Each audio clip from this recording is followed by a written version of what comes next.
యూజువల్గా చాలా vehicles, two wheelers ముఖ్యంగా స్టార్టింగ్ ట్రబుల్ ఫేస్ చేస్తాయి. అదేమిటంటే మనం ఆ పుష్ బటన్, స్టార్టింగ్ బటన్ నొక్కిన అది స్టార్ట్ కాదు. మెకానిక్ని అడిగితే చెప్తుంటారు. వాళ్ళు ఏమంటారంటే, సార్ ఒక్కసారి 2 సార్లు 3 సార్లు కిక్ కొట్టండి స్టార్ట్ అయిపోతుంది. యూజువల్గా శీతాకాలం అంతా కూడా మీరు ఫస్ట్ బండి స్టార్ట్ చేయడానికి కిక్ కొట్టి స్టార్ట్ చేస్తే it gets some heat, then it starts ఆటోమేటిక్గా.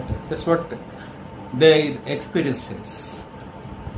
జీవితంలో కూడా చాలా సందర్భాల్లో చాలామంది, మోర్ దెన్ 90%, ఏదైనా పని చేయడానికి ఫస్ట్ పని స్టార్ట్ చేయడానికి హెసిటేట్ చేస్తారు.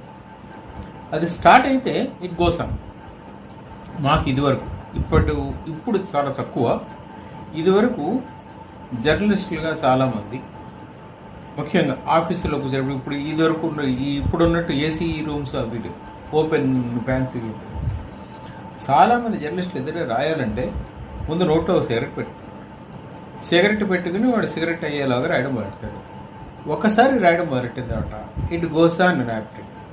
అంటే జస్ట్ అదలా విడిపోతుంది అనమాట ఆ pen. They go on writing for almost 300-400 words of story, essay, very easily.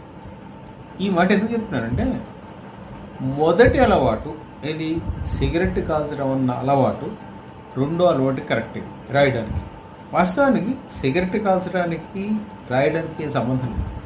They are in no way directly connected with each other. మొదటి దానికి రెండో దానికి సంబంధం లేదు. మొదటి హ్యాబిట్ మొదటిదే, రెండో హ్యాబిట్ ఉంటుంది.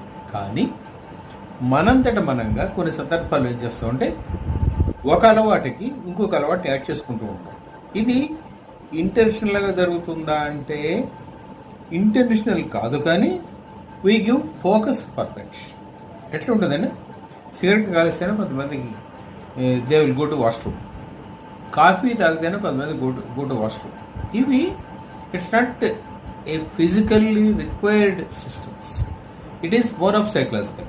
ఓకే, అట్లీస్ట్ కాఫీ విషయంలో కొంత ఏమిటంటే, maybe hot water, hot instant may start ఈ ప్రాసెస్ ఈజీగా అన్న ఇది ఎవరైనా ఉందో మనకు తెలియదు, కానీ but usually it's more of psychological than physical. ఇది ఎందుకు చెప్తానంటే, ఇప్పుడు చాలామంది పొద్దుట వాకింగ్కి వెళ్ళాలనుకోండి, వాకింగ్కి వెళ్ళాలంటే లేచి బ్రష్ చేసుకుని కాఫీ తాగారు, కాఫీ తాగకుండా వాటర్ పెట్టేసి కొంచెం రిఫ్రెష్ అయ్యి, షూస్ కాలికి తొడుక్కునే వరకు you will have some type of distance, some type of resistance from your inside.